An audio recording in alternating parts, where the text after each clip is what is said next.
السلام علیکم ورحمۃ اللہ وبرکاتہ۔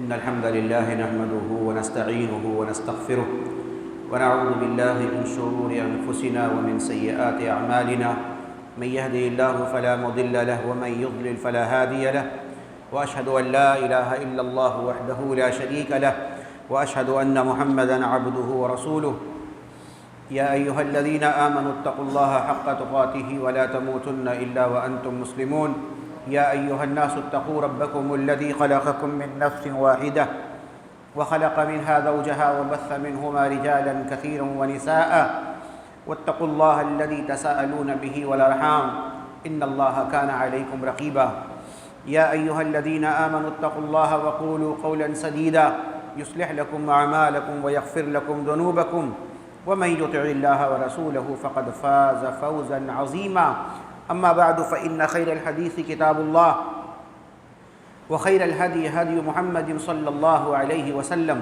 وشر الأمور محدثاتها وكل محدثة بدعة وكل بدعة ضلالة وكل ضلالة في النار قال الله تبارك وتعالى في كتابه العظيم أعوذ بالله من الشيطان الرجيم بسم الله الرحمن الرحيم وقضى ربك ألا تعبدوا إلا إياه وبالوالدين إحسانا رب اشرح لي صدري ويسر لي أمري واحلل عقدة من لساني يفقهوا قولي سبحانك لا علم لنا إلا ما علمتنا إنك أنت العليم الحكيم۔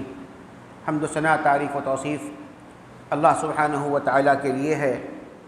درود و سلام ہو آخری نبی جناب محمد الرسول اللہ صلی اللہ علیہ وسلم پر۔ محترم حاضرین کرام، راجہ بازار پٹنہ ہائٹ کی اس مسجد میں جو 15 روزہ دروس کا جو اہتمام ہوتا ہے، اس موقع پر آج مجھے آپ حضرات کے روبرو ہونے کا موقع ملا ہے اللہ کی توفیق اور اس کی مہربانی سے۔ اس موقع پر انتظامیہ نے جس موضوع پر مجھے گفتگو کرنے کو کہا ہے وہ ہے والدین کے ساتھ حسن سلوک۔ یقیناً دور حاضر کے لیے یہ بڑا ہی حساس موضوع ہے۔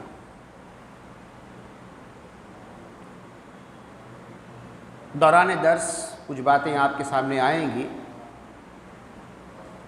جس سے آپ خود ہی اس بات کا اندازہ لگائیں گے کہ واقعی موجودہ دور میں اس عنوان پر، اس موضوع پر بات کرنا ضروری تھا یا نہیں۔ بہرحال اللہ رب العالمین نے جب ہمیں اور آپ کو دنیا میں بھیجا ہے تو اس دنیا میں زندگی گزارتے ہوئے کچھ حقوق ہمارے ذمہ کیے ہیں جسے ہم انگلش میں رائٹس کہتے ہیں، اور ہمیں معلوم ہے کہ اگر کہیں سے، کسی جگہ سے ہم کو یہ پتہ چلے کہ کہیں کسی جگہ پر ہمارا کچھ حق ہے، ہمارا کچھ حق کہیں نکل رہا ہے، ہم چاہتے ہیں اول فرصت میں اپنا وہ حق لے لیں۔ ایک آدمی بیچارہ یہاں بیٹھا ہوا ہو، کوئی 40 سال 50 سال کی عمر گزار دے، اور 40-50 سال کی عمر گزارنے کے بعد اس کو معلوم ہو کہ اس کے دادیال کے کہیں پر اس کا ایک حق نکلتا ہے، پراپرٹی میں، وراثت میں کہیں کچھ حق نکلتا ہے اس کا۔ 40 سال تک بے خبر تھا وہ، اس کو علم نہیں تھا اس کو، لیکن جیسے ہی پتہ چلتا ہے وہ پریشان ہو جاتا ہے۔ اب چلا دوڑ دھوپ، اس کو پکڑنا، اس کو سمجھانا، اس کو کنونس کرنا، بھائی میرا حق نکل رہا ہے یہاں پر۔ انسان اپنے حق کے بارے میں حریص ہوتا ہے، انسان اپنے حق کے بارے میں حریص ہوتا ہے، لالچی ہوتا ہے، لیکن دوسرے کے حق کے بارے میں انسان حریص نہیں ہوتا۔ بعض اوقات تو ایسا کہ ہم جاننے کی بھی کوشش نہیں کرتے. بعض اوقات جب ہم کو کسی کے حقوق کے بارے میں پتہ چل جاتا ہے اس وقت بھی ہم تیار نہیں ہوتے دوسرے کے حق ادا کرنے کے لیے. تو اللہ رب العالمین نے کئی ایک حقوق سے ہم کو اور آپ کو گھیر کے رکھا. چنانچہ دو طرح کے حقوق کا ذکر ملتا ہے بندے پر. پہلا حق اللہ رب العالمین کا حق ہے جسے حقوق اللہ کہا جاتا ہے. برابر سنتے ہوں گے خطبہ میں خطیب سے واعظین سے کہ حقوق اللہ رب العالمین کا کوئی حق ہے بندوں پر. بندے کو ضروری ہے کہ اللہ رب العالمین کا حق ادا کرے، ہے نا. اور حقوق اللہ کے بعد جو دوسرا حق ہے وہ ہے حقوق العباد. ایک اللہ کا حق اور دوسرا بندوں کا حق. اب ان دونوں حقوق کا ذکر کروں تو بات بہت دور چلی جائے. تو حقوق اللہ کو ہم چھوڑ دیتے ہیں. انشاءاللہ کبھی زندگی باقی رہی، موقع ملا، امام صاحب بھی کبھی آپ کے سامنے حقوق اللہ کا ذکر کر دیں گے. آج بات کرتا ہوں حقوق العباد کی. یعنی بندہ ہونے کے ناطے، انسان ہونے کے ناطے کسی دوسرے انسان پر ہمارا کوئی حق بنتا ہے کہ نہیں بنتا. چنانچہ بہت سارے حقوق ہیں، بندوں کے بہت سارے حقوق ہیں. ان تمام حقوق میں جس حق کو مقدم کیا گیا ہے، جس حق کو سر فہرست رکھا گیا ہے، وہ ہے ماں باپ کا حق.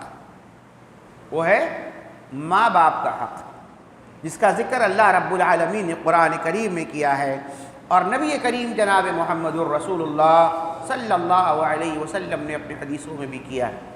چلیے قرآنی آیات کو دیکھتے ہیں. پہلی آیت سورہ نساء کی ہے، آیت نمبر 36 ہے. اللہ تبارک و تعالی فرماتا ہے وَاعْبُدُوا اللَّهَ وَلَا تُشْرِكُوا بِهِ شَيْئًا، کہ اور اللہ کی عبادت کرو، اللہ رب العالمین کی عبادت کرو، یہ اللہ کا حق ہے. وَلَا تُشْرِكُوا بِهِ شَيْئًا، اور اللہ رب العالمین کی عبادت میں کسی اور کو شریک مت کرو. یہ اللہ رب العالمین کا حق ہے. اللہ رب العالمین نے اپنے حق کا ذکر کرنے کے بعد فوراً اللہ تبارک و تعالی جب بندوں کے حقوق کا ذکر کر رہا ہے تو وہاں اللہ تبارک و تعالی فرماتا ہے وَبِالْوَالِدَيْنِ إِحْسَانًا، کہ اپنے ماں باپ کے ساتھ حسن سلوک کرو. اس کے بعد کی یہ جو آیت ہے نا 36 نمبر کی آیت، اگر آپ جا کر کے پڑھیں گے تو آپ کو معلوم ہوگا کہ ماں باپ کے بعد اللہ نے کئی ایک حقوق کا تذکرہ کیا ہے، پڑوسیوں کا، رشتہ داروں کا، دیگر کا تذکرہ کیا ہے. یہ تمام حقوق العباد میں آتے ہیں، بندوں کے حقوق میں آتے ہیں. لیکن اللہ رب العالمین نے اپنے حق کے بعد جب حقوق العباد کا ذکر کیا ہے تو حقوق العباد میں سر فہرست حق اللہ رب العالمین نے والدین کا رکھا. وَاعْبُدُوا اللَّهَ وَلَا تُشْرِكُوا بِهِ شَيْئًا وَبِالْوَالِدَيْنِ إِحْسَانًا. دوسری آیت سورہ انعام کی آیت نمبر 151 ہے. اللہ تبارک و تعالی فرماتا ہے، نبی کریم جناب محمد الرسول اللہ صلی اللہ علیہ وسلم کو خطاب فرماتے ہوئے اللہ فرماتا قُلْ تَعَالَوْا أَتْلُ مَا حَرَّمَ عَلَيْكُمْ رَبُّكُمْ. اے نبی آپ ان سے کہہ دیجئے تَعَالَوْا أَتْلُ مَا حَرَّمَ عَلَيْكُمْ رَبُّكُمْ، آؤ میں تم کو پڑھ کر سناتا ہوں. اللہ تبارک و تعالی نبی کو حکم دے رہا ہے، نبی سے کہہ رہا ہے اے نبی آپ لوگوں سے کہیے تعالوا آؤ اتلو ما حرم ربکم علیکم، آؤ میں تم کو ان باتوں کو پڑھ کر بتاؤں جو بات اللہ نے تم کو بتایا ہے، ان حق کے بارے میں بتاؤں، ان چیزوں کے بارے میں بتاؤں جس کو اللہ نے تم پر حرام کیا. حرم ربکم علیکم، ان باتوں کو پڑھ کر بتاؤں جن باتوں کو تمہارے رب نے تم پر حرام کر دیا ہے. کیا حرام کر دیا ہے؟ اللہ تعالیٰ فرماتا ہے اللہ تشرکوا بہ شیئا، کہ اللہ رب العالمین کے ساتھ کسی کو شریک مت ٹھہراؤ. یہ اللہ نے حرام کیا ہے نا، شرک حرام ہے نا، شرک حرام ہے. اللہ رب العالمین کے ذات کسی کو شریک کرنا ساتھ حرام ہے.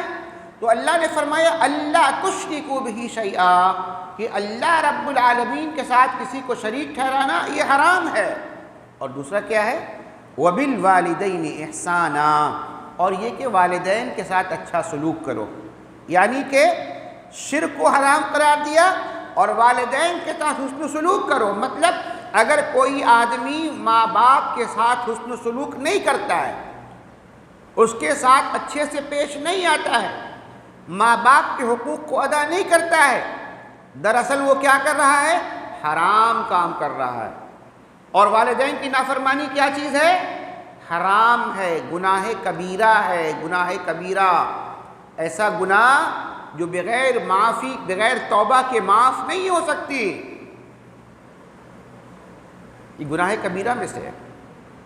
ماں باپ کی نافرمانی جو ہے یہ گناہ کبیرہ میں سے ہے۔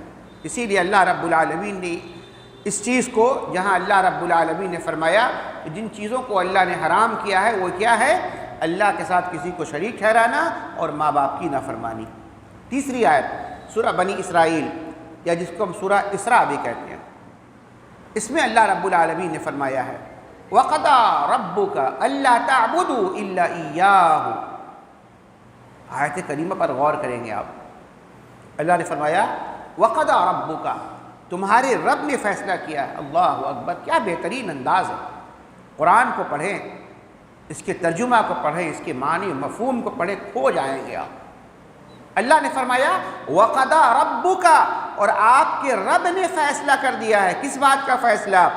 اللہ تعبدوا الا ایاہ، کہ اللہ رب العالمین کے علاوہ کسی اور کی عبادت مت کرو، کسی اور کی عبادت مت کرو اللہ رب العالمین کے علاوہ۔ اس کے بعد فوراً اللہ تبارک و تعالیٰ فرماتا ہے وَبِالْوَالِدَيْنِ إِحْسَانًا، اور تمہارا رب تمہارے لیے فیصلہ کر رہا ہے کہ تم اپنے ماں باپ کے ساتھ حسن سلوک کرو، بہترین سلوک کرو، بہترین انداز میں ان کے ساتھ بات چیت کرو۔ اللہ تبارک و تعالیٰ ہم کو حکم دے رہا ہے۔ اس کے بعد کیا کہتا اللہ تعالیٰ؟ فرمایا اللہ رب العالمین نے اما یبلغن عندک الکبر احدہما او کلاہما فلا تقل لہما اف۔ اللہ اکبر، اللہ رب العالمین نے فرمایا اما یبلغن عندک الکبر احدہما او کلاہما، تمہارے ماں باپ میں سے کوئی ایک، ماں یا باپ، کوئی بھی یا دونوں، ماں ہو باپ ہو دونوں، بڑھاپے کی حالت میں پہنچ جائے، بڑھاپے کی حالت میں پہنچ، تم جوان ہو چکے ہو، تمہارے اندر جوانی آ چکی، اور تمہارے ماں باپ میں سے دونوں کوئی ایک اگر بڑھاپے کی حالت میں پہنچ چکے ہیں، تو عام طور پر بڑھاپے کی حالت میں جو انسان کی جو حالت ہوتی ہے، انسان بچے جیسا ہو جاتا ہے، انسان بچوں کے جیسا بات کرتا ہے۔ جب آدمی بوڑھا ہو جائے نا، ضعیف ہو جائے، اس کے دماغی توازن بچوں کے جیسی ہو جاتی ہے۔ کوئی ایک چیز، ایک بوڑھا آدمی، ضعیف آدمی آپ سے پوچھتا ہے کہ بھائی بیٹے یہ بتاؤ ابھی کیا ٹائم ہو رہا ہے؟ 5 بج گیا۔ بیٹے نے کہا کہ ہاں 5 بج گیا۔ تھوڑی دیر بعد وہی باپ یا ماں جو بوڑھا ہو چکا، بوڑھی ہو چکی، بستر پر ہے، بیٹا 5 بج گیا؟ ہاں 5 بج گیا۔ تیسری بار 5 بج گیا؟ ارے ہاں بولا نا 5 بج گیا۔ چوتھی بار بیٹا 5 بج گیا، کیوں میرا دماغ خراب کرتے ہیں؟ 4 بار سے بول رہے ہیں آپ کو 5 بج گیا ہے، ایک ہی بات کو آپ بار بار بول رہے ہیں۔ بھائی بڑھاپے کی حالت میں انسان کی جو ذہن ہے وہ بچوں کے جیسے ہو جاتی ہے۔ اللہ رب العالمین نے آپ کو حکم دیا کہ اگر آپ جوانی کی عمر کو پہنچ چکے اور آپ کے ماں باپ میں سے دونوں یا کوئی ایک بڑھاپے کی عمر کو پہنچ چکے ہیں، اما یبلغن عندک الکبر احدہما او کلاہما، اللہ نے فرمایا فلا تقل لہما اف، اپنے ماں باپ کو اف بھی مت بولو۔ اف جانتے ہیں نا، اف تو بہت آسان سی چیز ہم لوگوں کے یہاں ہے، اف کی تو کوئی حقیقت ہی نہیں، کوئی اہمیت نہیں ہمارے یہاں۔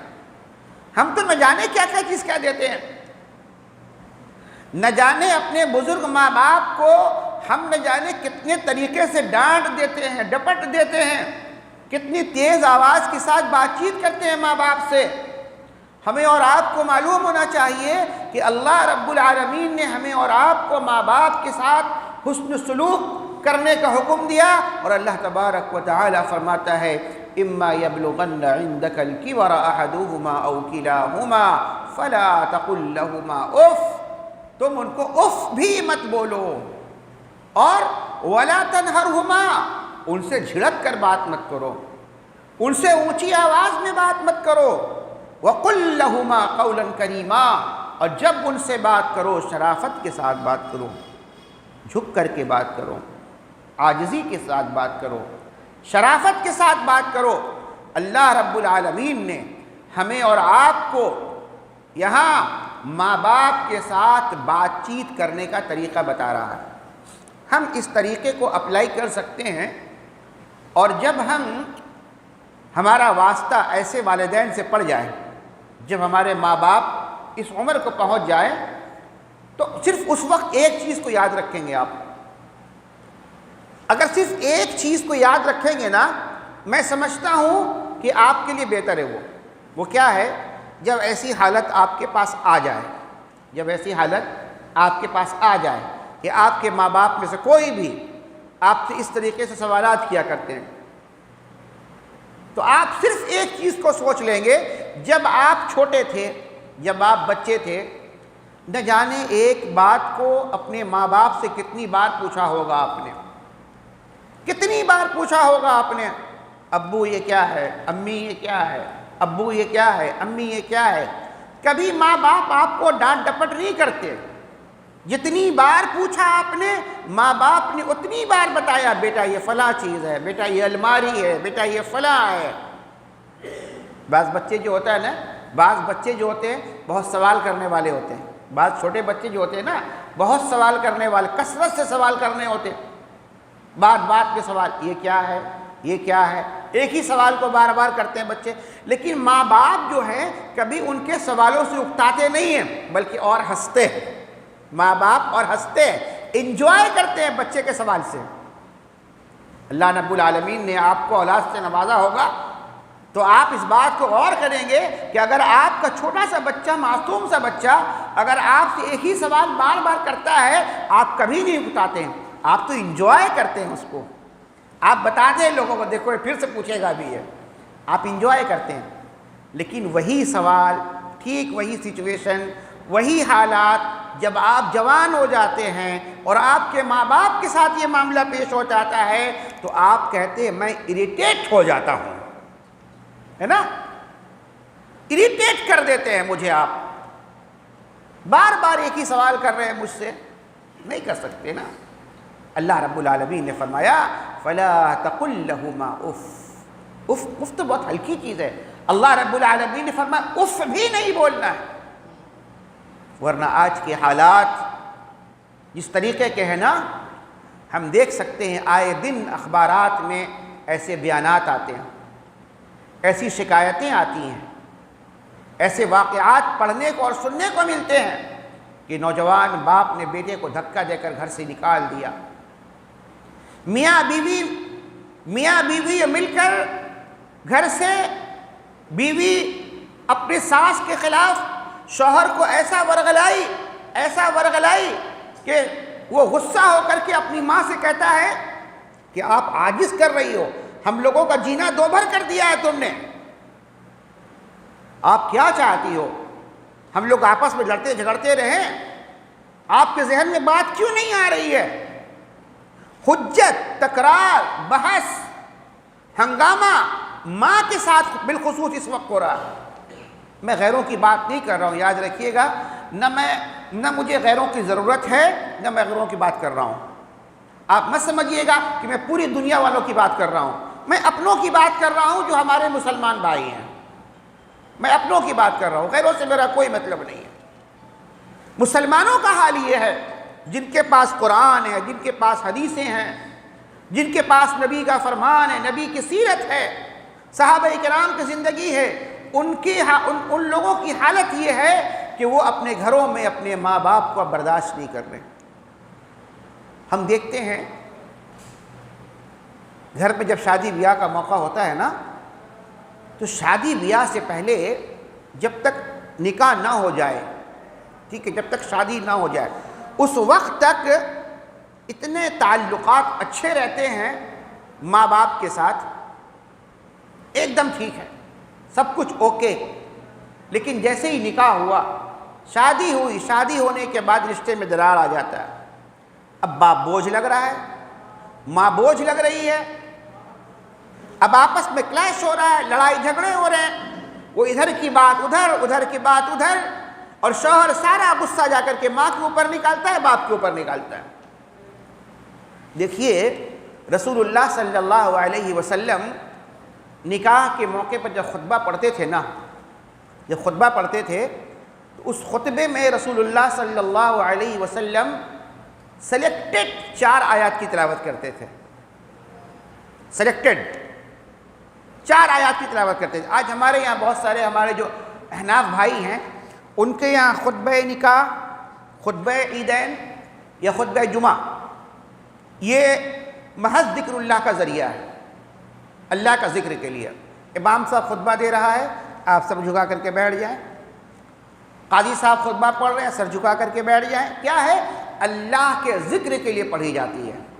میں بار بار یہ بات کہتا ہوں، اور میں اللہ کی قسم کھا کر کے کہتا ہوں کہ اگر یہ خطبات، یہ جمعہ کے خطبے، یہ عیدین کے خطبے، یہ نکاح کا خطبہ اگر محض ذکر اللہ کا ذریعہ ہے، محض صرف ذکر اللہ کا ذریعہ ہے، تو اللہ کے ذکر کے لیے الف لام میم سے لے کر کے والناس تک قرآن کی کسی بھی آیت کے پڑھ دے ذکر کے لیے کافی ہے. کسی بھی آیت کو پڑھ دیجئے.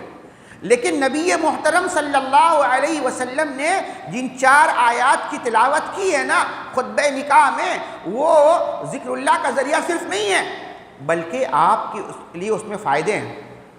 زندگی گزارنے کا طریقہ ہے، شادی کے بعد زندگی کیسے گزارنی ہے، کیا کرنا ہے. چنانچہ وہ آیت کریمہ پڑھی ہے، سورہ نساء کی ایک آیت ہے، پہلی آیت جو خطبہ نکاح میں پڑھی جاتی ہے.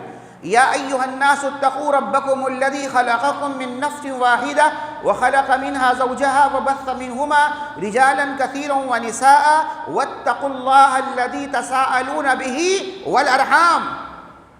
یہ آیت کریمہ کا یہ حصہ والارحام خطبہ نکاح کے موقع پر نبی صلی اللہ علیہ وسلم اللہ کے فرمان کے ذریعے آپ کو تاکید کر رہے ہیں. دیکھو اس نکاح کے موقع پر اس بات کو یاد رکھنا کہ والارحام رشتہ داری کو برقرار رکھنا، رشتہ داریاں ٹوٹنی نہیں چاہیے. ایسا نہیں کہ شادی ہوئی رشتے ٹوٹ گئے، میاں بیوی ایک، ماں باپ الگ، اب سب آپس میں سب متفرق، سب جدا جدا جدا.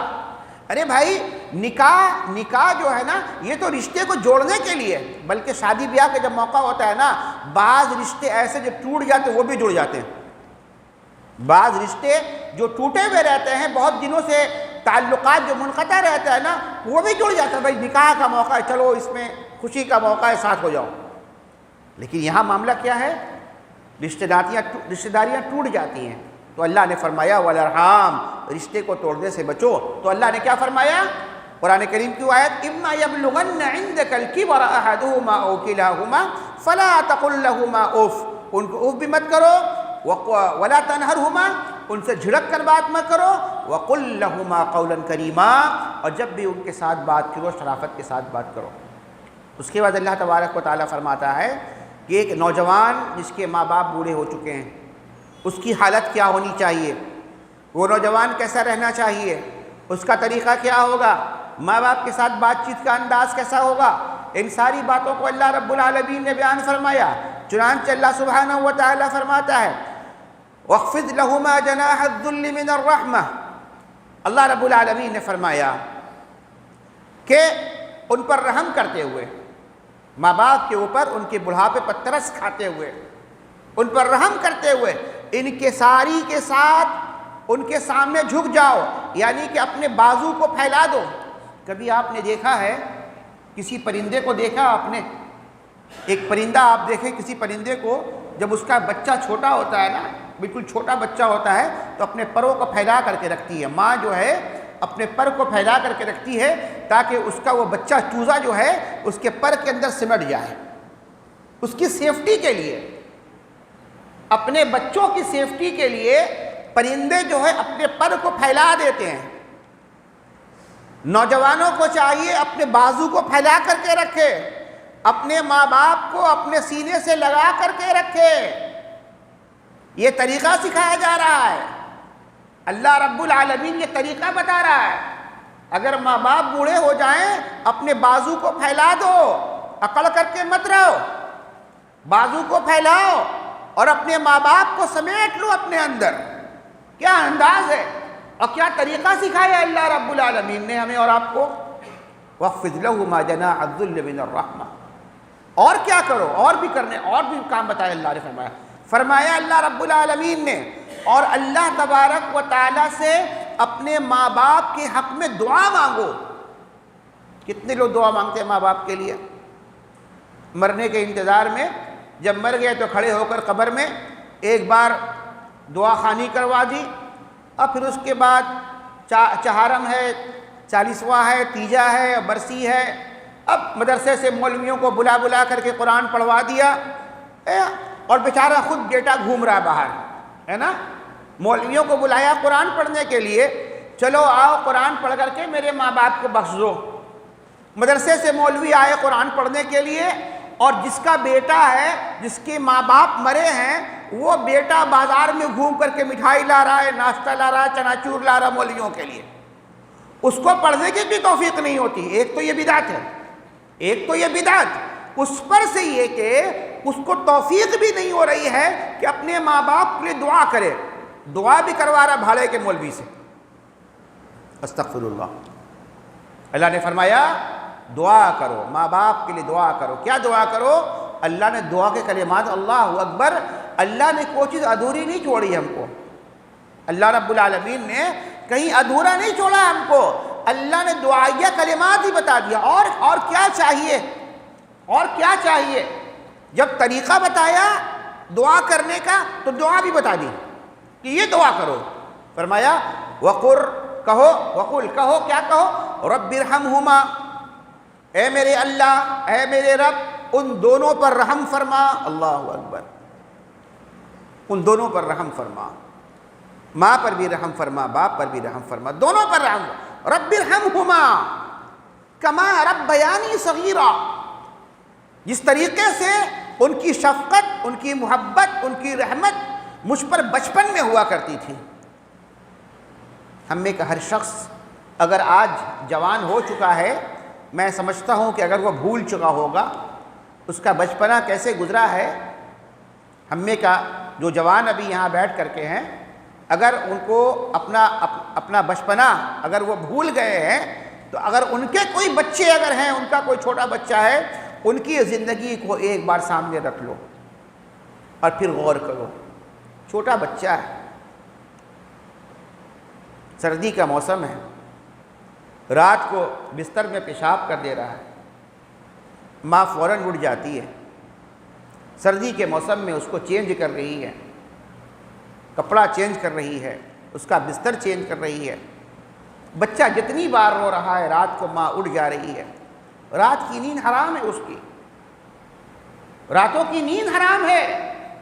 رات رات بھر ماں جاگ کر گزار رہی ہے بچے کے لیے. اس کو بھوک لگی ہے, زبان سے کہنے والا نہیں ہے, زبان سے نہیں کہہ رہا کہ مجھے بھوک لگی ہے, لیکن جب بچہ روتا ہے تو ماں کہتی اس کو بھوک لگی ہے. جب بچہ روتا ہے تو ماں کہتی اس کے پیٹ میں درد ہو رہا ہے. کہاں بچہ بول رہا ہے ماں کو کہ میرے پیٹ میں درد ہو رہا ہے؟ ڈاکٹر بھی آلہ لگاتا تو سمجھتا ہے کیا ہو رہا ہے, لیکن جب بچہ روتا ہے ماں سمجھ جاتی ہے کہ یہ کیوں رو رہا ہے, کس وجہ سے رو رہا ہے. بھوک تو نہیں لگی اس کو آخر ہے, لیکن ابھی ہوا کیا, اب وہ سمجھ جاتی اس کا پیٹ درد کر رہا ہے, اس کا کچھ ہو رہا ہے, کچھ پریشانی ہے. اب ماں پریشان ہے, ماں پریشان ہے, باپ بھی پریشان ہے. باپ رات بھر اٹھا ہوا ہے, کبھی یہ گود میں لے رہا ہے, کبھی وہ گود میں لے رہا ہے, کبھی بالکنی میں لے جا رہا ہے, کبھی کھڑکی میں لے جا رہا ہے, کبھی تھوڑا ٹہلانے کے لیے لے جا رہا ہے.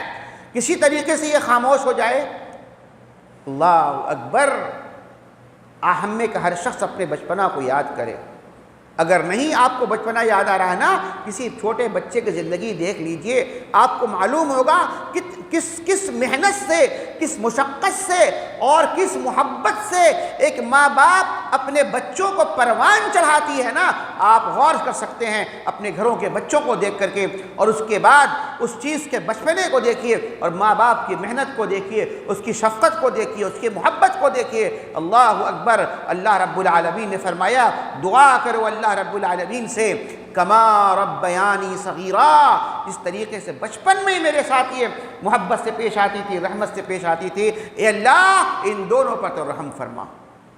یہ دعا بس دعا ہے، یاد کیجئے اس دعا کو، رب ارحمہما کما ربیانی صغیرا۔ ماں باپ کے حق میں یہ دعا کرتے رہنا چاہیے، رب ارحمہما کما ربیانی صغیرا، اے میرے اللہ میرے ماں باپ دونوں پر رحم فرما، جس طریقے سے بچپن میں ان کے ساتھ ہمارا معاملہ تھا، جس طریقے سے محبت اور رحمت کے ساتھ پیش آتے تھے۔ اللہ رب العالمین نے یہاں پر دعا بھی سکھلا دی اور طریقہ بھی بتا دیا کہ بات چیت کیسے کرنا ہے، کس طریقے سے ادب کا خیال کرنا ہے ماں باپ کا، ان ساری باتوں کو اللہ رب العالمین نے بیان فرما دیا۔ اس وقت آئیے ذرا سا، میں نے کہا تھا کہ میں مسلمانوں کی بات کر رہا ہوں، آئیے اب تھوڑا سمٹ کر کے ہم مسلمانوں کی جو پوری جماعت ہے اس سے نکل کر کے ہم ایک خاص ہمارا جو طبقہ جسے ہم جماعت اہل حدیث کہتے ہیں، اور جو ہمارے نوجوان ابھی ہیں، بالخصوص بالکل ینگر جو بالکل نوجوان ابھی ہے، جو ابھی اہل حدیث ہوئے ہیں، بات کھل کر کہتا ہوں، میں بالکل کھل کر بات کہتا ہوں، جو ابھی اہل حدیث ہوئے ہیں، جن کو عقیدہ توحید کا علم ہوا ہے، کہیں سے بھی ہوا ہو، پڑھ کر کے ہوا ہو، سن کر کے بھی ہوا ہو، کسی سے بات چیت کر کے ہوا ہو، توحید جان گئے، نبی صلی اللہ علیہ وسلم کی سنت کا علم ہو گیا ہے، ٹھیک ہے، نوجوان بالکل ابھی ہے، وہ ان کا معاملہ بڑا پیچیدہ ہے، بڑا پیچیدہ معاملہ یہ ہے کہ دیکھیے ہدایت اللہ رب العالمین کے ہاتھ میں، پہلی بات یاد رکھیں گے، ہدایت اللہ رب العالمین کے ہاتھ میں، اللہ تبارک و تعالیٰ جسے ہدایت دینا چاہے دے دیتا ہے، ٹھیک ہے، اور ہمیں ہدایت کی دعا مانگنی چاہیے۔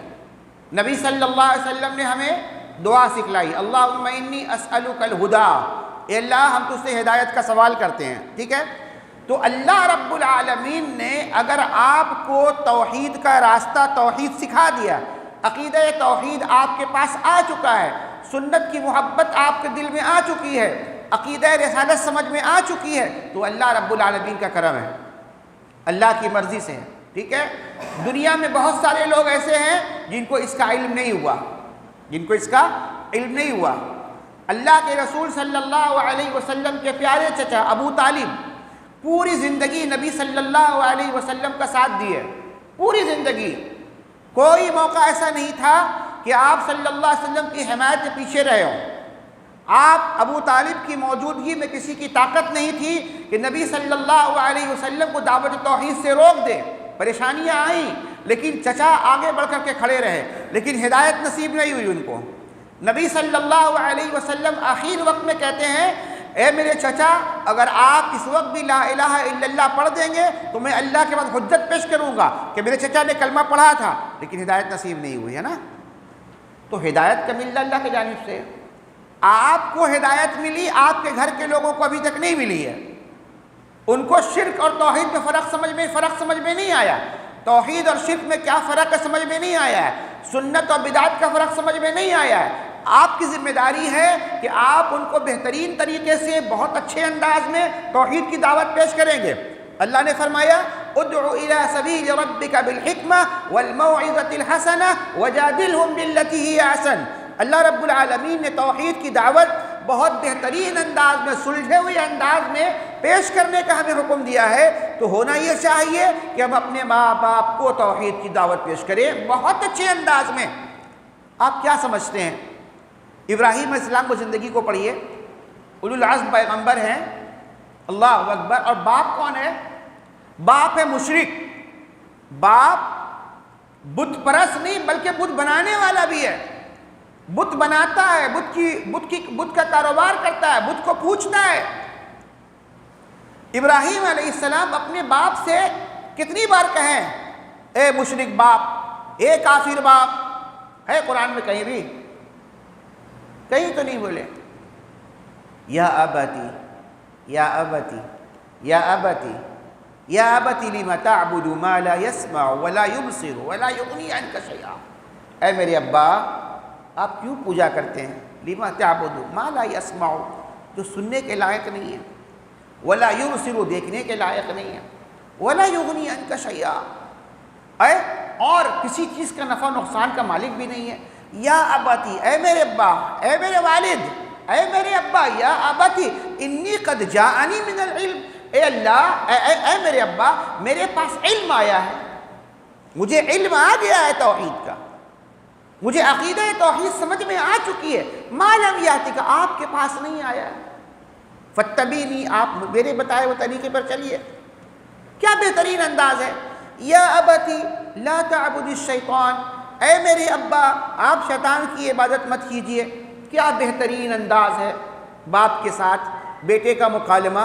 ابراہیم علیہ السلام بھائی اولو العزم پیغمبر ہے، اللہ اکبر، کیا مکالمہ ہے، کیا بات چیت کا انداز ہے، یا ابتی یا ابتی یا ابتی۔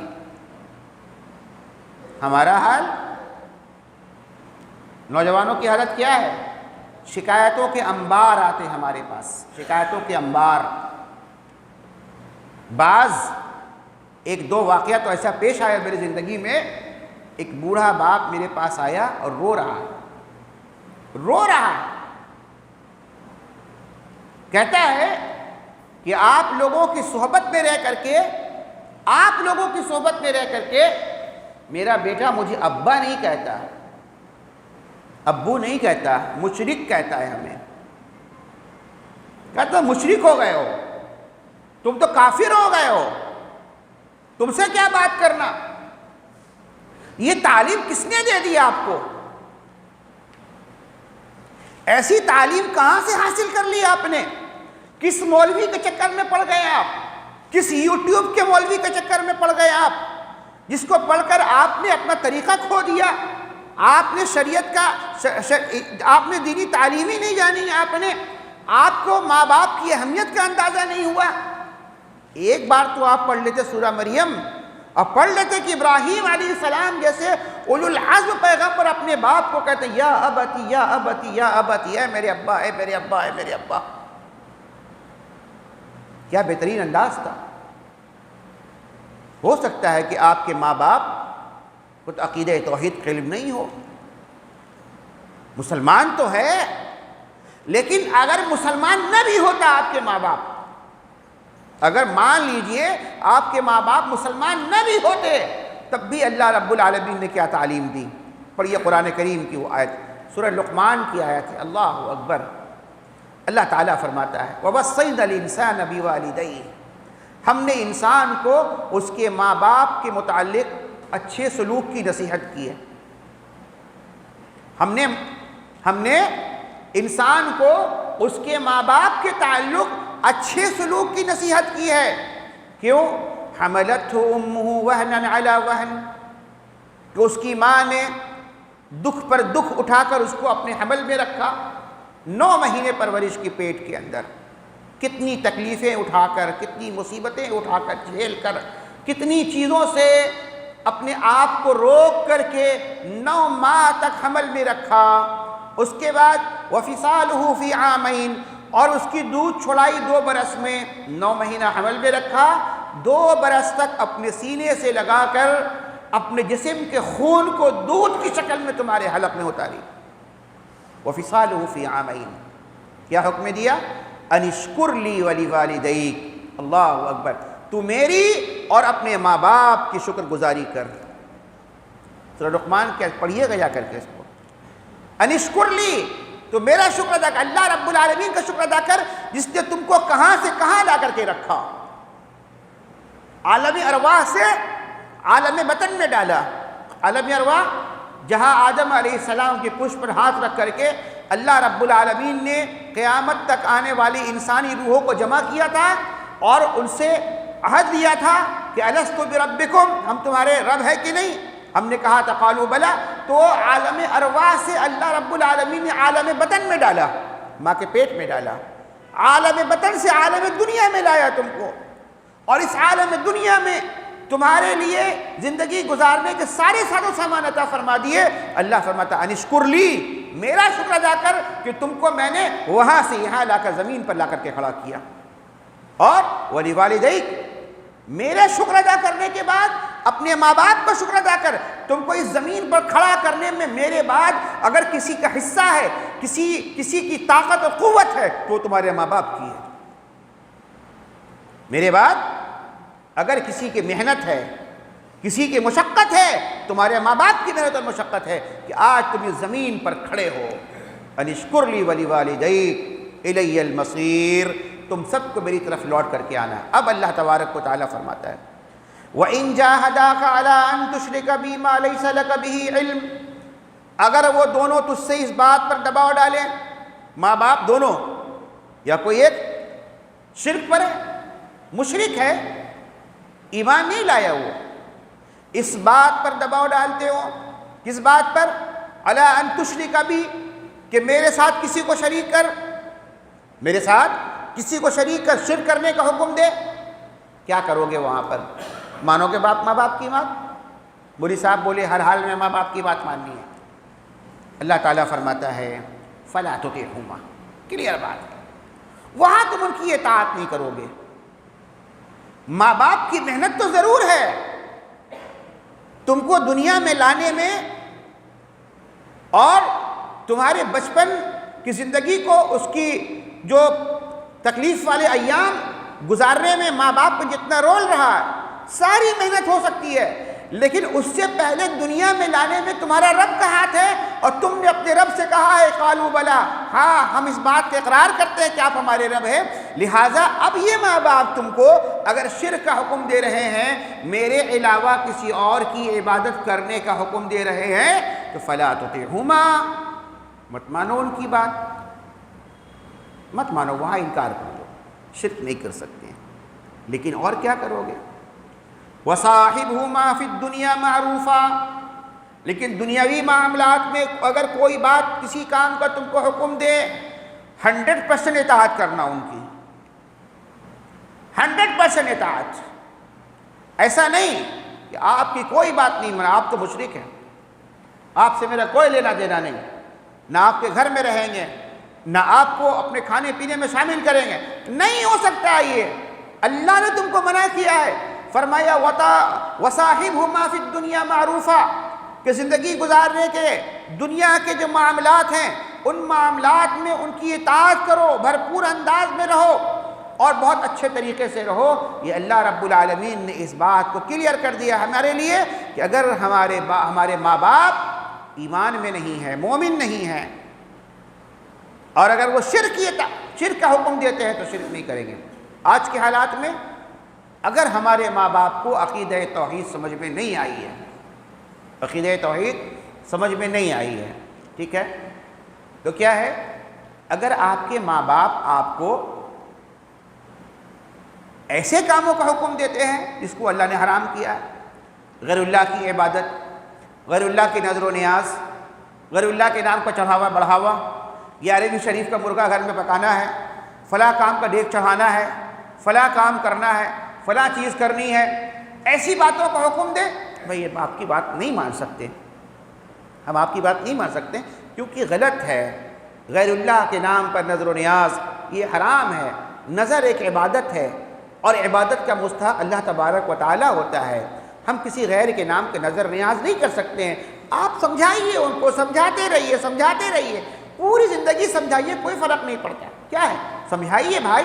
نبی صلی اللہ علیہ وسلم اپنے پیارے چچا کو مرتے دم تک سمجھاتے رہ گئے، آپ بھی سمجھائیے نا، سمجھائیے ان کو، لیکن اس کے علاوہ دیگر کاموں کے بارے میں آپ کو حکم دے، آپ ان کی بھرپور حمایت کیجیے۔ لیکن ہمارا معاملہ ایسا ہے، نوجوان جو ہے نا، تھوڑی تھوڑی باتوں میں بہک جاتے ہیں۔ داڑھی کٹوا لیے، نوجوان داڑھی رکھا، داڑھی کٹوا لی، کیوں داڑھی کٹوا لیے؟ امی غصہ کر رہی ہے، ابو غصہ کر رہے تھے نا، اس لیے داڑھی کٹوا لیا۔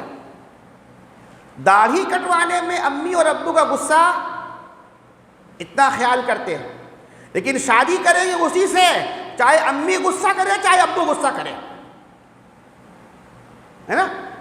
شادی اسی سے کریں گے، چاہے امی غصہ ہو چاہے ابو غصہ، کوئی بھی غصہ ہو، وہاں غصہ دم کچھ نہیں، لیکن داڑھی امی غصہ ہو رہی تھی، ابو غصہ ہو رہے تھے، داڑھی کٹوا لیے نا، تو بیلنس رکھیے، کس بات کو ماننا ہے کس کو نہیں ماننا ہے، کہاں زیادہ ہونا ہے کہاں کم ہونا ہے، ان چیزوں کو سمجھیے۔ اللہ کے نبی صلی اللہ علیہ وسلم نے فرمایا لا طاعت لأحد فی معصیت اللہ انما الطاعت فی معروف، صحیح بخاری مسلم کی روایت ہے، اللہ کے نبی صلی اللہ علیہ وسلم نے فرمایا اللہ کی نافرمانی میں کسی کی اطاعت نہیں ہے، اللہ کی نافرمانی میں کسی کی اطاعت نہیں ہے، اطاعت تو صرف نیکی کے کاموں میں ہے۔ قرآن آیات بہت زیادہ ہو چکی، میں چاہتا ہوں کہ 3-4 منٹ میں 1-2 حدیث میں آپ کے سامنے پیش کر دوں تاکہ بات بہت زیادہ اچھی لگے اور بات سمجھ میں آئے کہ صرف اللہ قرآن کریم میں نہیں بلکہ نبی صلی اللہ علیہ وسلم نے اپنی حدیثوں کے اندر بھی ہمیں اس چیز کی تلقین کی ہے، تاکید کی ہے۔ اللہ کے نبی صلی اللہ علیہ وسلم نے والدین کے ساتھ حسن سلوک کو بہترین عمل قرار دیا، چنانچہ عبداللہ بن مسعود رضی اللہ تعالیٰ عنہ حدیث کے راوی ہیں، وہ فرماتے ہیں کہ میں نے رسول اللہ صلی اللہ علیہ وسلم سے پوچھا، سوال کیا، ای العمل احب الی اللہ عز وجل، اے اللہ کے رسول صلی اللہ علیہ وسلم کون سا عمل اللہ کو سب سے زیادہ پسندیدہ ہے، کون سا عمل اللہ کو سب سے زیادہ پسندیدہ ہے؟ نبی صلی اللہ علیہ وسلم نے فرمایا الصلاۃ علی وقتہا، الصلاۃ علی وقتہا، نماز اس کے وقت پر، نماز اس کے وقت پر ادا کرنا یہ اللہ تعالیٰ کو سب سے زیادہ پسندیدہ ہے۔ فجر کی نماز 2 وقت میں ہے نا یہاں پر، ہے نا، ایک صبح 4:45 بجے، ایک 9 بجے شاید، ہے نا، 9 بجے بھی شاید نماز ہے، نہیں اکثر لوگ پڑھتے ہیں 9 بجے نماز، عجیب حالت ہماری۔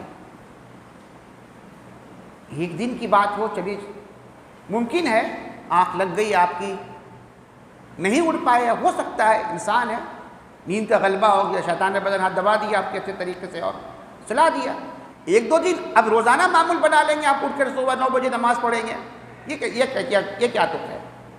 ہر نماز کو اللہ نے اس کے وقت پر فرض کیا ہے، ان الصلاۃ کانت علی المؤمنین کتابا موقوتا، بے شک اللہ رب العالمین نے نماز کو اس کے وقت کے ساتھ مقرر فرض کی۔ اور اللہ کے رسول صلی اللہ علیہ وسلم نے پوچھا گیا کہ کون سا عمل اللہ کو سب سے زیادہ پسند ہے؟ اللہ کے نبی صلی اللہ علیہ وسلم نے فرمایا الصلاۃ علی وقتہا، نماز کو اس کے وقت کے ساتھ پڑھو۔ آج کے حالات میں موجودہ دور میں دیکھیں گے نا، ابھی حالیہ جو دن چل رہا ہے 3-4 دنوں سے یا 8-10 دنوں سے، ابھی ہمارا سب سے محبوب عمل پتہ ہے کیا ہے؟ سب سے محبوب عمل، یعنی کہ شاید وہ ایسا عمل ہے اللہ تو اس سے جنت نہیں دے گا ہم کو، اور وہ عمل کیا ہے؟ احتجاج۔ جس کو دیکھو پوسٹر لے کر نکلا ہوا ہے، سارا دن احتجاج کر رہا ہے، فلسطین کو آزاد کرو، فری پیلسٹائن، فری پیلسٹائن، دن بھر لگا ہوا اسی میں، معلوم اور یہی جنت میں لے کر جانے والا عمل ہے، نہ ظہر نہ عصر، کچھ نہیں پتا اس کو، کچھ نہیں پتا۔ میں نے کہا 2-4 دن پہلے کا میرے پوسٹ دیکھیں گے فیس بک میں، نے لکھا جتنے لوگ ابھی احتجاج کے سڑکوں پر نکلے ہوئے ہیں فجر میں لوگ نظر نہیں آتے۔ اگر فجر میں آتے مسجد میں نا، امام کے پیچھے دعائے قنوت نازلہ کا اہتمام کرتے ہیں تو اللہ سے امید لگاتے کہ اللہ تعالیٰ اس قنوت نازلہ جو پڑھی جا رہی ہے اس کے برکت سے اللہ تعالیٰ ان کی مدد فرمائے گا۔ یہ ہم سے نہیں ہوتا، بینر لے کر سڑکوں پر نکل کر کے پوسٹر لے کر کے فری پیلسٹائن، فری پیلسٹائن، سارا دن اسی میں گزار رہے ہیں، لگتا کہ اس سے بڑھ کر کوئی عمل ہی نہیں۔ اللہ کے لیے فرمایا الصلاۃ علی وقتہا، نماز کو اس کے وقت کے ساتھ پڑھو۔ پھر پوچھا اے اللہ کے رسول صلی اللہ علیہ وسلم اس کے بعد کون سا عمل ہے؟ صحابہ پوچھتے تھے اللہ کے نبی سے بتائیے کون سا عمل؟ آپ نے فرمایا ثم بر الوالدین، اس کے بعد ماں باپ کے ساتھ حسن سلوک کرنا، ماں باپ کے ساتھ حسن سلوک کرنا یہ بہت بہترین عمل اللہ رب العالمین کے نزدیک ہے۔ فرمایا اس کے بعد فرمایا ثم الجہاد فی سبیل اللہ، اس کے بعد اللہ رب العالمین کے راستے میں جہاد کرنا۔ یہ بھی اللہ کے نبی صلی اللہ علیہ وسلم، یہ صحیح بخاری مسلم کی روایت ہے۔ اسی طریقے سے ایک اور حدیث سن لیں، بات ختم کرنے جا رہا ہوں۔ نبی کریم جناب محمد الرسول اللہ صلی اللہ علیہ وسلم ایسے شخص کو بد نصیب قرار دیتے ہیں۔ ابو ہریرہ رضی اللہ تعالیٰ عنہ حدیث کے راوی ہیں، صحیح مسلم کی روایت ہے، نبی کریم صلی اللہ علیہ وسلم نے فرمایا زعم انفہ ثم ضعف انفہ ثم ضعف انفہ، 3 بار کسی ایک بات کو اگر 3 بار کہنے سے کیا ہوتا ہے نا، وہ اس چیز کی تقویت ملتی ہے کہ آخر کیا بات ہے بھائی۔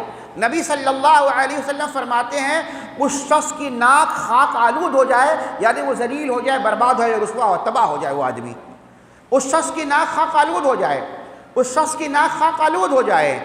اللہ اکبر۔ پوچھا قیل من یا رسول اللہ، اللہ کے رسول کون، کس کے بارے میں کہہ رہے ہیں آپ، کس کی ناک خاک آلود ہو جائے؟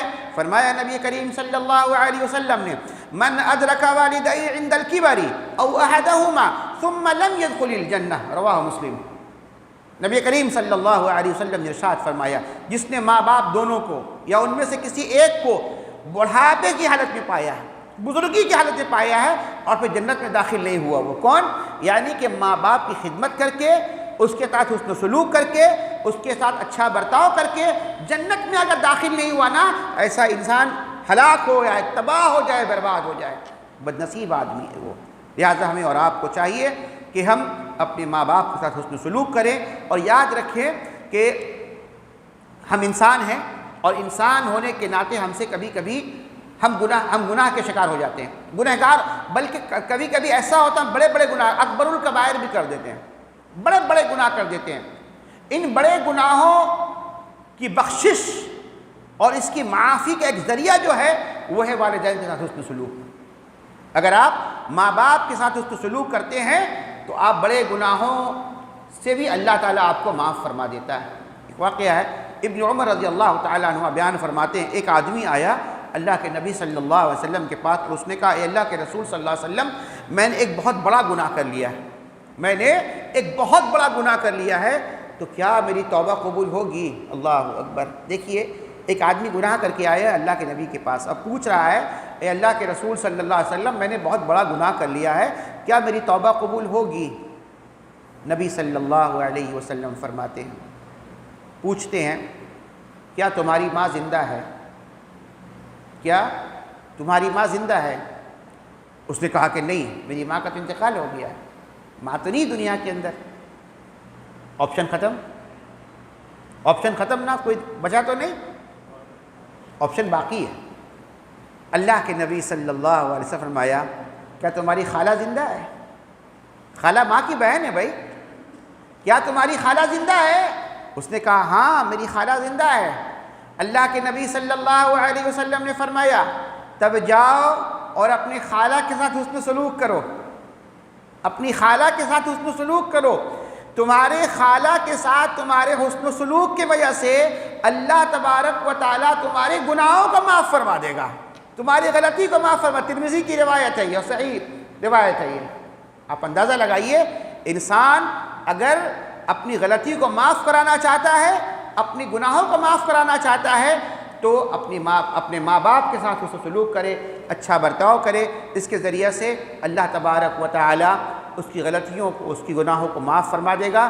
اجازت دیجیے ایک حدیث اور بیان کر دوں، ایک حدیث بیان کر دوں میں۔ ہم اور آپ کبھی کبھی ایسا ہوتا ہے کہ کسی ایسی پریشانی میں پھنس جاتے ہیں، کسی ایسی تکلیف میں پھنس جاتے ہیں جہاں سے نکلنے کا کوئی راستہ نظر نہیں آتا، ہر طرف اندھیرا ہے، حالات آپ کے ساتھ نہیں ہیں، آپ کے کاروبار ختم ہو گئے، آپ کے رزق اور روزی کا ذریعہ ختم ہو چکا ہے، آپ کی تجارت مان پڑ چکے ہیں، آپ کے انکم کے سارے ذرائع ختم مسدود ہو چکے ہیں، آپ خالی ہاتھ بیٹھے ہوئے ہیں، کیا کریں گے آپ؟ انسان کے پاس صرف ایک آسرا رہتا ہے۔ اب جب انسان کے پاس کچھ نہیں رہتا ہے نا، تب اس کو یاد آتا کہ اللہ سے دعا کر لیں، ہے نا؟ جب سب لٹ جاتا ہے تب اللہ یاد آتا ہے۔ کبھی فارغ البالی میں بھی اللہ سے دعا کر لینی چاہیے، ہے نا؟ انسان کے پاس جب طاقت ہو، مال ہو، دولت ہو، اس وقت بھی دعا کرنی چاہیے۔ اس وقت ہم دعا کرتے نہیں ہیں، سب کچھ تو میرے پاس ہے، کیا دعا کریں گے؟ جبکہ اللہ رب العالمین نے دعا نہ کرنے والے کو گھمنڈی کہا، اللہ نے تکبر کرنے والا، گھمنڈ ہے اس وقت کو. جو آدمی اللہ سے دعا نہ کرے وہ آدمی گھمنڈی ہے، متکبر آدمی ہے وہ. کیا کہا اللہ نے قرآن میں؟ وَقَالَ رَبُّكُمُ ادْعُونِي أَسْتَجِبْ لَكُمْ. تمہارا رب کہتا ہے کہ تم مجھ سے دعا مانگو، مجھ سے مانگو، مجھ کو پکارو، دعا کرو مجھ سے. استجب لکم، ہم تمہاری بات کو سنیں گے، قبول کریں گے تمہاری باتوں کو. ان الذین یستکبرون عن عبادتی، جو لوگ مجھ کو پکارنے میں گھمنڈ کرتے ہیں، استکبار کرتے ہیں. گھمنڈ میں کہ ہم کو کیا، کیوں ہاتھ اٹھائیں گے اللہ کے پاس؟ اس کو ہاتھ اٹھانے میں شرم آ رہی ہے اللہ کے پاس، اس کو ہاتھ اٹھانے میں شرم آ رہی ہے اللہ کے پاس. گھمنڈی انسان ہے وہ، دعا نہیں مانگتا. اللہ نے فرمایا سیدخلون جہنم داخرین، ہم اس کو جہنم میں ڈھکیل دیں گے ایسے آدمی کو. دعا ہر وقت کرنی چاہیے، ہر وقت. دعا مومن کا ہتھیار ہے. ایک ویڈیو ابھی آیا ہوگا سوشل میڈیا پر، بہت وائرل ہو رہا ہے ایک ویڈیو. ایک ہندوستان میں ایک پاگل آدمی ہے، نام لے رہا ہوں، جس کو لوگ سلمان ندوی کے نام سے جانتے ہیں. وہ بڑا پاگل آدمی ہے، دماغی توازن ہل چکا ہے اس کا. وہ مذاق اڑا رہا ہے، اس وقت مذاق اڑاتا ہے ویڈیو میں، یہ اللہ فلسطین کی مدد فرما، رو رہا ہے. یہ میزائل لے کے نہیں جا رہا ہے، یہ نہیں لے کے جا رہا ہے، رو رہا. کیا ہوگا؟ دعا مانگنے سے کیا ہوگا؟ مذاق اڑا رہا ہے. جو لوگ دعا کا اہتمام کر رہے ہیں نا، دعائیہ انداز میں مذاق اڑا رہا ہے دعا کا. وہ اس جاہل کو، بدبخت کو، پاگل کو معلوم نہیں ہے کہ دعا مومن کا ہتھیار ہے. وہ مذاق اڑا رہا ہے، دعا کا مذاق اڑا رہا ہے. دعا مومن کا ہتھیار ہے. جہاں سارے راستے بند ہو جاتے وہاں دعا کام کرتا ہے. اللہ، صحیح بخاری کی روایت ہے، بنی اسرائیل کے 3 شخص ہیں. بنی اسرائیل کے 3 شخص کہیں نکلے، پیدل چلے جا رہے تھے. اچانک تیز بارش ہو گئی، بڑی تیز بارش ہو گئی، اور یہ تینوں حضرات ایک غار کے اندر چھپ گئے بارش سے بچنے کے لیے. ایک پہاڑ کی غار ہے، اس میں داخل ہو گئے، ٹھہر جائیں، بارش رک جائے تب نکلیں گے. جب غار کے اندر چلے گئے تو ہوا یہ کہ غار سے ایک بڑا سا پتھر آیا، اور غار کا جو راستہ تھا، نکلنے کا جو راستہ تھا نا، اس راستے کو آ کر کے بند کر دیا وہ. اب یہ تینوں پریشان، کچھ سمجھ میں نہیں آ رہا کرے تو کیا کرے. تینوں کے تینوں پریشان ہیں، بھائی غار سے نکلے کیسے؟ کوئی تو راستہ ہو غار سے نکلنے کا. کچھ راستہ نظر نہیں آ رہا. تینوں نے مل کر کیا کہا؟ چلو اللہ سے دعا کرتے ہیں. ابھی کچھ تو راستہ نہیں ہے، کوئی آس پاس میں ایسا کوئی ذریعہ بھی نہیں ہے کہ لوگوں کو بلایا جائے، آواز لگائی جائے، جہاں 8 10 15 50 لوگ آ جائیں، مل کر کے پتھر کو ہٹائیں. بس 3 آدمی ہیں، کون کیسے ہو سکتا ہے؟ ایک راستہ ہے، اللہ سے دعا کرتے ہیں. تینوں نے عہد کیا اللہ سے دعا کرتے ہیں. چنانچہ ایک آدمی دعا کرتا ہے اللہ سے. کیا کہتا ہے؟ 3 لوگوں کی باتیں آئی حدیث کے اندر، میں صرف ایک کی بات کر رہا ہوں. ایک آدمی کہتا ہے اس میں سے، اے میرے اللہ، میرے بوڑھے والدین ہیں، میرے ماں باپ بہت بوڑھے ہیں، اور میرے چھوٹے چھوٹے بچے بھی ہیں، میرے چھوٹے چھوٹے بچے بھی تھے، اور میرے ماں باپ بہت بوڑھے تھے. میں بکریاں چرایا کرتا تھا، اور رات کو جب گھر لوٹتا تو اس کے بعد سب سے پہلے اپنے ماں باپ کے پاس جاتا، سب سے پہلے اپنے ماں باپ کے پاس جاتا، ان کے لیے دودھ لے کر جاتا، ان کو دودھ پلاتا. یہ میرا روزانہ کا معمول تھا. اس کے بعد پھر اپنے بچوں کے پاس آتا، بچوں کو کھلاتا پلاتا. روزانہ کا یہ میرا معمول تھا. ایک دن میں بکریوں کو چرانے کے لیے نکلا، تو بہت دور چلا گیا بکری چرا چرا، کافی دور نکل گیا میں. اور نتیجہ یہ ہوا کہ رات کو گھر واپس آنے میں کافی تاخیر ہو گئی گھر واپس آنے میں. یہاں تک کہ جب میں گھر پہنچا تو میرے بوڑھے ماں باپ سو چکے تھے انتظار کرتے کرتے. میرے بوڑھے ماں باپ سو چکے، انتظار کرتے کرتے سو چکے تھے. میں دودھ کا پیالہ لے کر اپنے ماں باپ کے پاس گیا کہ ان کو پلا دوں، پھر بچوں کو پلاؤں گا میں. لیکن دیکھا کہ میرے ماں باپ سو چکے ہیں انتظار کر کے. میں سوچا کہ جگا دوں ماں باپ کو، جگا کر کے ان کو دودھ پلا دوں. لیکن میرا دل گوارا نہیں کیا کہ میں نیند سے جگاؤں ماں باپ کو. وہیں پیالہ لے کر بیٹھ گیا سرہانے میں. جب میرے ماں باپ کی آنکھ کھلے گی، یہ دونوں جاگ جائیں گے، بیدار ہوں گے، تب ان کو دودھ کا پیالہ پیش کروں گا، دودھ پلاؤں گا، پھر اپنے بال بچوں کے پاس جاؤں گا. اچھا، یہاں بھی تاخیر ہو رہی ہے، بچے بھی بھوک سے رو رہے ہیں، بلک رہے ہیں بچے بھی. بچے بھی رو رہے ہیں بھوک سے، پریشان ہیں بچے، لیکن میرا دل گوارا نہیں کیا کہ میں ماں باپ کو جگاؤں، لہٰذا میں نے فیصلہ کر لیا یہیں بیٹھ جاتا ہوں، جب یہ جاگیں گے تب ان کو پلا دوں گا۔ نتیجہ یہ ہوا کہ میں وہیں بیٹھ گیا، صبح ہو گئی اور اس کے بعد ماں باپ جاگے، اس کے بعد میں نے ان دونوں کو دودھ پلایا، پھر اس کے بعد اپنے بال بچوں کے پاس گیا اور ان کو دودھ پلایا، میں نے ان کی دیکھ بھال کی۔ اس واقعہ کو بیان کرنے کے بعد وہ شخص کہتا ہے اے اللہ، میرا یہ عمل اگر تجھ کو پسند آ گیا ہے، میرا یہ عمل اگر تجھ کو پسند آتا تو میری مدد فرما، میری مدد فرما، ہے نا، مدد فرما میری۔ اللہ تعالیٰ غار کے دروازے کو کھولتا ہے، غار کے دروازے کو کھولتا ہے۔ اللہ اکبر! ماں باپ کی اہمیت، ماں باپ کی خدمت، ماں باپ سے دعا لو، ماں باپ سے۔ ہر جمعہ پرچی آتا ہے، ہر جمعہ پرچی، ہر نماز پرچی، امام صاحب دعا کر دیجئے، امام صاحب دعا کر دیجئے، مولانا صاحب دعا کر دیجئے۔ اللہ کی قسم میں بڑی ذمہ داری کے ساتھ کہہ رہا ہوں، الا ماشاء اللہ، الا ماشاء اللہ، شاید ہی کوئی ہو جو اپنی پریشانیوں کو لے کر اپنے ماں باپ کے پاس جاتے ہیں، میری اماں میرے لیے دعا کر دیجئے، میری پریشانی دور ہو جائے، میرا کاروبار ٹھیک ہو جائے۔ ابو کے پاس جائیے، ماں کے پاس جائیے، باپ کے پاس جائیے، ماں باپ سے کہیے اے میری والدہ، اے میرے والد، دعا کر دیجئے میرے لیے، میرا کاروبار ٹھیک ہو جائے۔ مولوی صاحب کی دعا قبول ہوگی کہ نہیں ہوگی اللہ بہتر جانتا ہے۔ امام صاحب کے پاس جو پرچی لے کر کے جا رہے ہیں نا، امام صاحب کی دعا قبول ہوگی کہ نہیں ہوگی اللہ عالم، لیکن اتنا تو یقین رکھیے کہ اگر آپ کے ماں باپ آپ پہ دعا کرتے ہیں اس کی دعا قبول ہوگی آپ کے حق میں۔ کتنے لوگ جو ماں باپ سے دعا کرواتے ہیں؟ نہیں کرواتے۔ تو ماں باپ کے ساتھ اگر آپ حسن سلوک کرتے ہیں تو اس سے کیا ہوگا؟ اللہ تبارک و تعالی آپ کی دعا کو قبول کرے گا۔ دعا قبول جس طریقے سے بنی اسرائیل کو شخص کی دعا کو اللہ رب العالمین نے قبول کی۔ میرے بھائیوں، میرے محترم بزرگوں اور دوستوں، کہنے کو بہت ساری باتیں ہیں، باتیں مختصر ہونی چاہیے اور کام کی بات ہونی چاہیے۔ تو آج کے درس کا خلاصہ یہ ہے کہ ماں باپ اللہ رب العالمین کی جانب سے ایک عظیم نعمت ہمارے لیے ہے۔ ماں باپ کی شکل میں ایک عظیم نعمت ہے۔ آپ کے سر پر اگر آپ کے ماں باپ کا ہاتھ ہے، زندہ ہے، ان کی قدر کیجئے، قدر کیجئے، یاد رکھیے، جس دن آپ کے ماں باپ دنیا چھوڑ کر کے چلے گئے نا، اس دن آپ کو سمجھ میں آئے گی کیا نعمت ہم نے کھو دی ہے، کیا نعمت ہم نے کھو دی ہے نا۔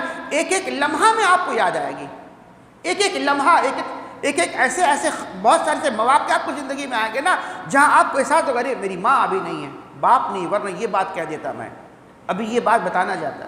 میں اپنی زندگی میں اس کو تجربہ کر چکا ہوں، تجربہ کیا ہوں۔ بعض موقع پر اچانک سے لگا کہ یہ بات جا کر بتانا چاہیے، لیکن نہیں ہے، اس کو بتاؤں۔ تو اگر ماں باپ ہیں ان کو غنیمت جانیے اور اللہ تبارک و تعالیٰ سے دعا کیجیے کہ اللہ تبارک و تعالیٰ ہم سبوں کو اپنے ماں باپ کے ساتھ حسن سلوک کی توفیق عطا فرمائے، ان کے ساتھ جو حقوق اللہ رب العالمین نے ہمیں اور آپ کو بتائے ہیں ان حقوق کو اللہ تعالیٰ ہمیں ادا کرنے کی توفیق عطا فرمائے، اور ماں باپ کی ناراضگی، ماں باپ کو ان کی نافرمانی سے اور ان کو ناراض کرنے سے اللہ تعالیٰ ہم سب کو بچائے، کیونکہ ماں باپ کی رضامندی میں اللہ رب العالمین کی رضا ہے اور ماں باپ کی ناراضگی میں اللہ رب العالمین کی ناراضگی ہے۔ یہ اللہ کے نبی صلی اللہ علیہ وسلم کا فرمان ہے۔ اللہ تبارک و تعالی ہم سبوں کو صحیح عمل اور سمجھ کی توفیق عطا فرمائے۔ وآخر دعوانا ان الحمد للہ رب العالمین، والسلام علیکم ورحمۃ اللہ وبرکاتہ۔